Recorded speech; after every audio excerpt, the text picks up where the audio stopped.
भक्त रैदास जी का जीवन बड़ा भक्तिमय जीवन था और उनकी धर्म पत्नी उनसे भी अधिक भक्त थी।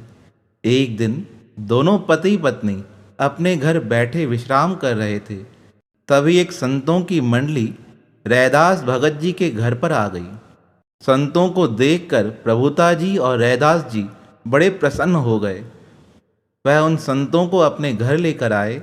रैदास जी ने अपनी धर्मपत्नी से पूछा, घर पे कुछ खाने के लिए है? अब वह भक्तिमयी माता जी कहने लगी, इस समय तो अन्न का एक दाना भी नहीं है। भगत जी पूछने लगे, अब इन संतों को भोजन कैसे कराएंगे? प्रभुता जी कहने लगी, आप विचार न करें, मैं प्रबंध करके आती हूँ।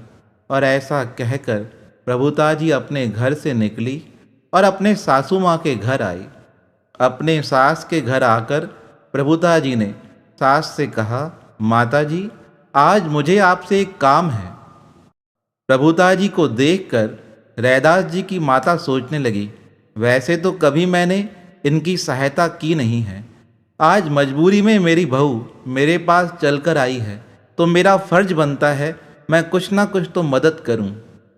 ऐसा सोचकर प्रभुता जी की सास ने प्रभुता जी से पूछा, कहो क्या काम है? प्रभुता कहने लगी, आज किसी विवाह कार्यक्रम में मुझे जाना है और वहाँ के लिए मुझे तैयार होना था। मेरे पास वस्त्र तो अच्छे हैं, पर गले में पहनने के लिए सोने का हार नहीं है। अगर थोड़ी देर के लिए आप मुझे अपना हार दे दें तो मैं वह पहनकर विवाह में जाऊंगी और वापस आकर आपको लौटा दूंगी। बहू की बातें सुनकर रैदास जी की माता विचार करने लगी, अब थोड़े समय के लिए हार देने में बुराई नहीं है। वह अपने कमरे में गई और हार लाकर प्रभुता को देकर कहने लगी, बहुत महंगा है, संभाल कर लेकर जाना, कहीं गुम ना हो जाए। प्रभुता जी ने कहा, आप चिंता न करें, मैं जल्दी से जल्दी लाकर आपको वापस दूंगी। प्रभुता जी को हार मिला। वह घर पर आई और रैदास जी को हार देकर कहने लगी, यह हार लीजिए और उस सेठ के पास इस हार को गिरवी रखाकर थोड़ा धन ले आइए। रैदास जी पूछने लगे, यह हार किसका है? प्रभुता जी कहने लगी, आपकी माता से लेकर आई हूँ। हम थोड़े समय बाद उन्हें यह हार लौटा कर दे देंगे। अभी तो आप संतों की सेवा कीजिए, पैसे लेकर आइए। रैदास जी सेठ के पास गए। उस हार को गिरवी रखाकर सेठ जी से धन लेकर आते समय बाजार से संतों के लिए भोजन का सामान लेकर आए। भोजन तैयार हुआ। संत प्रसन्न हुए और आशीर्वाद देकर गए कि चिंता न करना, परमात्मा सदा तुम्हारा भला करेगा। संत तो चले गए। प्रभुता विचार करने लगी, अब माताजी का हार वापस कैसे लौटाया जाएगा? अभी इस प्रकार चिंता कर ही रही थी। दिन को 3 बजे का समय हुआ और रैदास जी की माता चिल्लाते हुए रैदास भगत जी के घर पर आके कहने लगी, प्रभुता बाहर निकल, तूने मुझसे असत्य कहा है।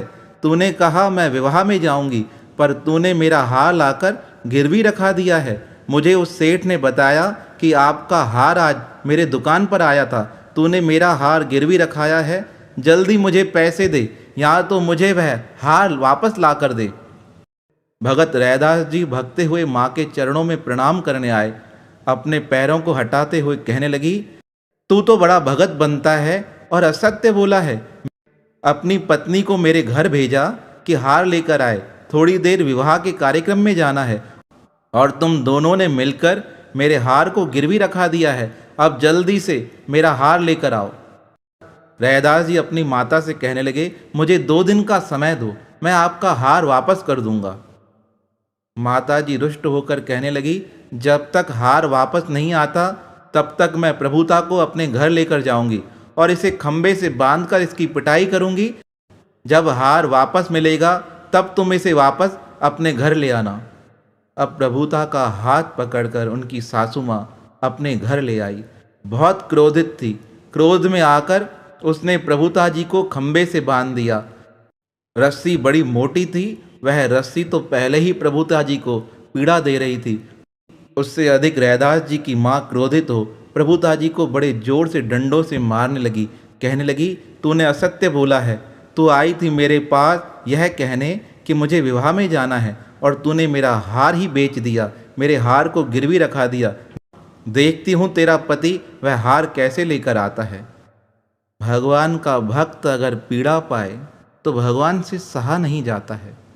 प्रभुता जी के भगवान श्री कृष्ण को चिंता होने लगी। श्री कृष्ण विचार करने लगे, संतों की सेवा के निमित्त इन्होंने यह कार्य किया था और मेरे भक्तों को इतनी बड़ी सजा प्राप्त हो रही है, वह मार खा रहा है, भगवान से सहा नहीं गया। जैसे तैसे रात निकली। प्रातःकाल की प्रथम भोर में भगवान श्री कृष्ण रैदास जी का रूप बनाकर रैदास जी के माता जी के घर पर आए। जोर से दरवाज़ा ठकठकाया। जैसे ही माता जी ने देखा रैदास आया है, कहने लगी, सुबह सुबह आ गया है, पैसे लेकर आया, मेरा हार लेकर आया है। अब वह तो भगवान थे। माता जी तो उन्हें पहचान नहीं सकी, क्योंकि रैदास जी का स्वरूप धारण कर रखा था। भगवान श्री कृष्ण ने कुछ बोले नहीं। कहने लगे, यह तुम्हारा हार लो और प्रभुता को मुक्त करो। कहा, ले जा अपनी प्रभुता को अपने साथ। आज के बाद कभी मुझसे मदद की उम्मीद मत रखना, कभी मेरे घर पर ना आना। भगवान श्री कृष्ण रैदास की माता के अपशब्द सुनकर भी शांत रहे। प्रभुता के पास गए, प्रभुता को बंधनों से आज़ाद कराया। प्रभुता की आंखें लाल थी, शरीर पर घाव थे, बड़ी पीड़ा और वेदना हो रही थी। प्रभुता की ऐसी पीड़ा को देखकर भगवान श्री कृष्ण के आंखों में पानी आ गया। कहने लगे, प्रभुता, इतनी पीड़ा दी गई है तुम्हें और तुमने शांति से सब कुछ सहा है। अब तुम घर चलो, तुम्हारे जीवन में कोई पीड़ा नहीं आएगी। ऐसा कहकर रैदास बने भगवान श्री कृष्ण प्रभुता को साथ ले घर की ओर चलने लगे। दोनों साथ चल रहे हैं, तभी मार्ग में गंगा नदी आई। रैदास बने भगवान श्री कृष्ण ने प्रभुता से कहा, प्रभुता, तुम यहाँ स्नान करो, मैं आता हूँ। अब प्रभुता तो वहाँ स्नान करने लगी। इतने में भगवान श्री कृष्ण अदृश्य हो गए। रैदास महाराज जी का स्नान का समय हुआ। वह भी गंगा नदी पर स्नान करने आए, पर जैसे ही गंगा नदी पर स्नान करने लगे, वह देखकर हैरान हो गए कि प्रभुता तो यहाँ पहले पहुँच गई है। वह प्रभुता के पास गए और पूछने लगे, प्रभुता, तुम्हारे बंधन कैसे मुक्त हो गए? तुम आज़ाद कैसे हो गई? माताजी ने तुम्हें छोड़ कैसे दिया? प्रभुता कहने लगी, अभी अभी आप ही तो मुझे बंधनों से आज़ाद करा कर आए। आपने ही तो माताजी को आकर हार वापस दिया था, आप मेरे से पूछ रहे हैं? रैदास जी कहने लगे, प्रभुता, मैं तो अभी अभी नींद से उठकर आया हूँ। कल सारी रात मुझे नींद ना आई। मैं यही चिंतन कर रहा था कि 2 दिन बाद मैं हार कैसे लौटा पाऊंगा, मैं उसके लिए पैसे कैसे इकट्ठे कर पाऊंगा। मुझे तो सारी रात यही चिंता रही, पर तुम्हें आज़ादी कैसे मिल गई? प्रभुता जी गंगा से बाहर आई और कहने लगी, आप नहीं आए थे? रैदास जी कहने लगे, मैं नहीं आया था। तब प्रभुता ने कहा, मुझे तो आप ही आज़ाद कराकर यहाँ लेकर आए हो स्नान के लिए।